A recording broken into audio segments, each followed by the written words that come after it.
नमस्ते दोस्तों, मैं हूं सांस्कृतिक मनुष्य जो आ गया हूं 10th एमपी बोर्ड की संस्कृत का 5वां पाठ लेकर, जिसका नाम है कुटुंबानुरक्ति ही। इसका अर्थ होता है परिवार के लिए प्रेम।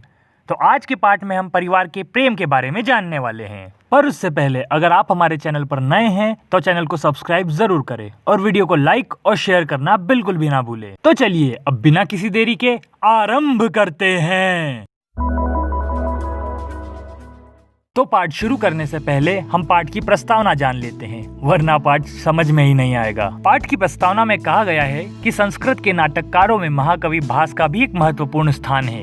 उन्होंने 13 नाटकों की रचना की है, जिसमें दूतवाक्यम, कर्णभारम, घटोत्कच, मध्यम व्यायोग, पंचरात्रम, उरुभंगम, अभिषेक नाटकम, बालचरितम, अविमारकम, प्रतिमा नाटकम, प्रतिज्ञा योगंधरायणम, स्वप्न वासव दत्तम और चारुदत्त है। तो इस प्रकार महाकवि भास ने 13 नाटकों की रचना की है। तो आज हम जो पाठ पढ़ने वाले हैं वो पाठ मध्यम व्यायोग नामक नाटक का छोटा सा भाग है। इस पाठ में घटोत्कच जब बलि के लिए एक ब्राह्मण परिवार को पकड़ता है, तब उस परिवार के सदस्य अपने परिवार वालों के अन्य सदस्यों को छुड़ाने के लिए अपने प्राण देने के लिए आगे बढ़ते हैं। इस प्रकार अपने परिवार के प्रति समर्पण व प्रेम भाव इस पाठ में दर्शाया गया है। घटोत्कच द्वारा पकड़े जाने पर वृद्ध निराश होता हुआ परिवार से कहता है कि हम एक बार इस राक्षस से हमें छोड़ने का निवेदन करते हैं। तब प्रथम पुत्र बोला, अधिक निवेदन करने से कोई फायदा नहीं है पिताजी। वृद्ध बोला, पुत्र, मुक्ति के लिए प्रार्थना तो करनी पड़ेगी, उसके बाद देखते हैं क्या होता है। वृद्ध राक्षस से बोला, हे पुरुष, हमें छोड़ दो। घटोत्कच बोला, एक शर्त पर छोड़ सकता हूँ। वृद्ध बोला, कैसी शर्त? घटोत्कच बोला, मेरी आदरणीय माता ने मुझे उनके उपवास की पूर्ति के लिए जंगल से एक मनुष्य पकड़ कर लाने को कहा है, इसलिए मैंने आप लोगों को पकड़ा है।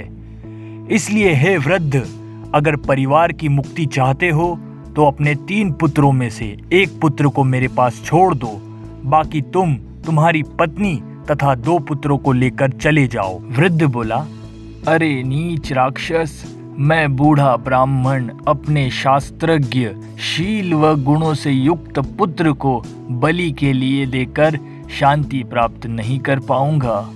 घटोत्कच बोला, हे ब्राह्मण, यदि मेरी बात नहीं मानोगे तो मैं पूरे परिवार को खा लूंगा। वृद्ध बोला, ठीक है, तो मेरे पुत्र के बदले तुम बलि के लिए मुझे ले चलो, क्योंकि मैं बूढ़ा हो गया हूँ।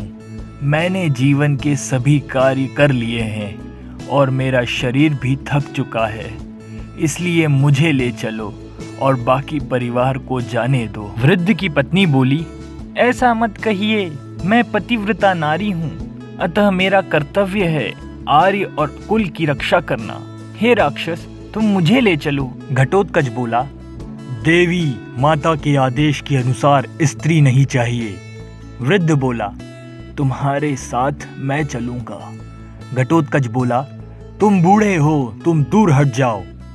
प्रथम पुत्र बोला, हे पिता, मैं कुछ कहना चाहता हूँ। वृद्ध बोला, कहो पुत्र।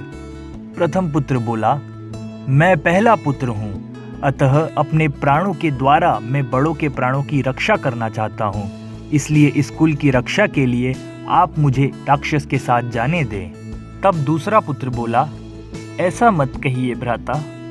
हे पिता, इस संसार में कुल का बड़ा पुत्र ही माता पिता को ज्यादा अच्छा व प्यारा लगता है, अतः पूर्वजों के आदर्श का पालन करते हुए राक्षस के साथ मैं ही जाऊंगा।